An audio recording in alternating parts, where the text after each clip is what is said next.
Welcome back in. We continue to look back on the night of the 2022 deadly flooding here in eastern Kentucky. You know, Chris, the state's response to the flooding was really immediate. This was the second major natural disaster that the Governor Andy Beshear would deal with in just a 7-month span.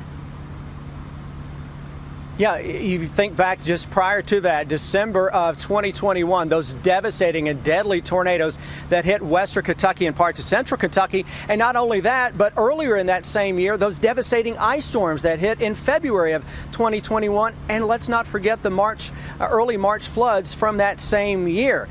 The governor is no stranger to natural disasters crippling the Commonwealth, as we just mentioned. Our very own Bill Bryant sat down with him in Frankfort to reflect on the night of July 27th, 2022.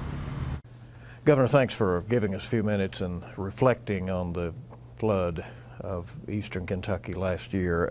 What do you remember about that night when it rained and it rained and it rained? It wouldn't stop. And it became clear that eastern Kentucky was facing a disaster. I remember getting the call, heading to the Emergency Operations Center, being there throughout the night. And much like the tornadoes, which had just happened 6 months before, getting difficult update after difficult update after difficult update. Getting an update about employees trapped in a school that couldn't get out as the water was rising. Getting an update about a family swept away in Knox County, one of the toughest losses of all of it. Having people describing this flooding who've lived through flooding their entire lives in a way where we knew that this was the most devastating flood that we had ever faced.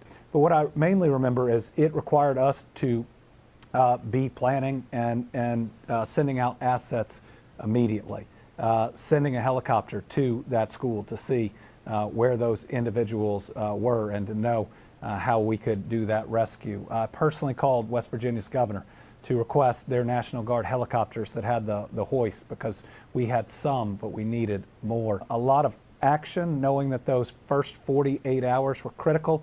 Let me tell you, our Guard, Tennessee, and West Virginia's, the State Police, Fish and Wildlife doing an incredible job, and all the first responders, I think, pulled off one of the best emergency responses, 48-hour responses we've ever seen. 1,400 lives saved. You called the legislature, though, into session about a month after the flood, and they acted.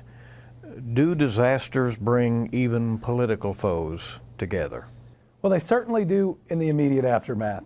But let me first say there have been zero politics in the East and the West working with local officials on getting the rebuilding done. And that special session was as nonpartisan as I've seen. The only questions that came up were, could it be better? Could it be different? And every single suggestion was a good one, whether we went with it or not. Has the Team Kentucky Fund met your delivery expectations?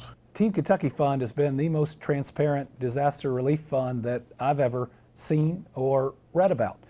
Every transaction, every dollar, every decision, every place we mailed payment is available not just to the press and to the legislature, but to the public itself. The biggest mistake that's made following natural disasters is spending all of the money in the short term and not having the money to build in the long term. That's what we heard from areas hit by hurricanes and others. So people are going to see really special things from the remaining dollars in these funds. If you go out west, it's not homes anymore, it's whole neighborhoods that are coming up. And we're going to see that in the East, especially when we get the NEPA surveys done. That's a federal environmental survey on the high ground communities. And that's going to unlock $300 million of federal HUD funds for housing. So there's a plan for the rest of the money. The rest of the money is housing. The rest of the money in both funds is housing. And we are so ready to go in the East. We spent about $1 million of the 13 that's there on just repairing homes or building one-offs or two. But the chance to build hundreds in new communities is exactly where those dollars are going.